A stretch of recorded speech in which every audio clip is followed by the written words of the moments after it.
Welcome back to The Independents. Bernie Sanders is a progressive independent senator from Vermont who's openly contemplating a run for the presidency from the far, far left. He's recently released a 12-point economic agenda for America. And as always, he's taken a swing against billionaires.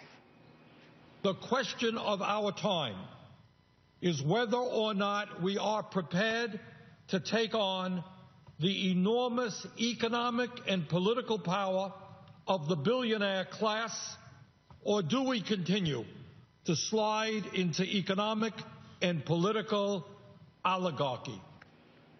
Oligarchy. It's one of my favorite restaurants here in New York. Bernie Sanders, independent Vermont senator, joins us now from the Capitol. Welcome back, Senator. Great to be with you, Kennedy. Wonderful to have you here. I read through your 12-point plan, and I have to say I love your idealism. There is a lot of stuff in here that I truly adore. I think that college should be affordable. I think college should be free. I think we should forgive most debt in this country. I think that we should give our elderly citizens who have worked so hard anything they want. My only problem with that is, and I just have one small problem, and that's how do you pay for all of that? Good question.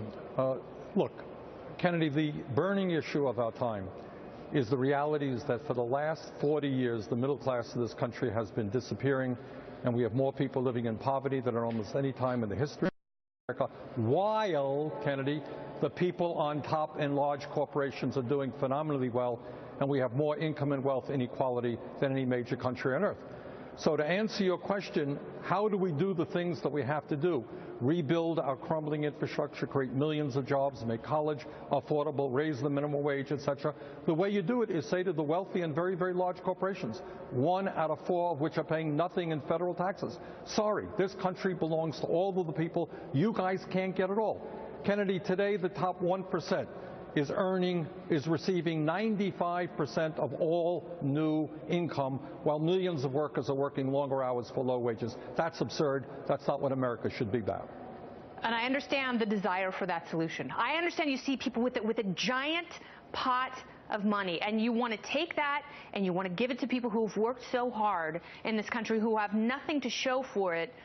The problem is the idea of a zero-sum game like that was disproved in the 17th century, and that's not the way basic economics works. You know that you're going into a Republican-controlled Senate in January. The House is already controlled by Republicans, and your list of demands includes $1 trillion for infrastructure. It's unrealistic. Is this 12-point plan more a way for you to establish your presidential primary platform? Kennedy, let me be very honest. You started the program by saying this was a far, far left agenda. It really is not. Almost, not every, almost every one of those agenda items has the significant support of the American people. Now, you asked about infrastructure. If over a period of years, not in 1 year, you invest $1 trillion in rebuilding our roads, bridges, rail, water systems, etc., $1 trillion will create 13 million jobs, make our country more efficient and productive. And you know what?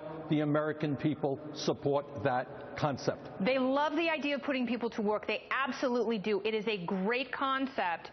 Unfortunately, if you've ever remodeled your house, you know how much can go wrong, and things go drastically over budget. And oftentimes with these programs, we're promised millions of jobs, as we were with healthcare, as we have been in California with our cap-and-trade energy programs, and those things have not come to fruition at all. And so why should we take $1 trillion, which is essentially a budget for an entire year for the United States, and entrust it where it might get bloated double over and completely sink us? Because if it is done intelligently, and in fact the much maligned stimulus package did it, you talk to people all over this country, we made some progress, nowhere near enough in rebuilding infrastructure in 50 states in this country. Do we do it perfectly? No. But by and large, go to those states and they'll say, yup, it helped. And by the way, you got some conservative Republicans, people like Jim Inhofe of Oklahoma, who I disagree with on almost everything, but understands that in Oklahoma and in America, our infrastructure is crumbling. Now, you tell me. I'm a former mayor. I know something about this. How do you rebuild How do you rebuild an infrastructure if you don't invest? So you can't, it's not fair to say, well, you know, it may only be 98%. You can invest, but the only problem I have, and it's just one, is you can't invest in everything. Now, let me ask you, last question, final question. We only have 10 seconds. You and Elizabeth Warren are very close. You and Senator Warren both want to run for president. If you draw straws, who is going to run between the two of you? Well, I can't speak for Senator Warren. You have to speak to her. I am giving some thought and talking to a whole lot of people about the possibility of running. All right. Senator Sanders, thank you so much for coming back to the Independence. Thank you.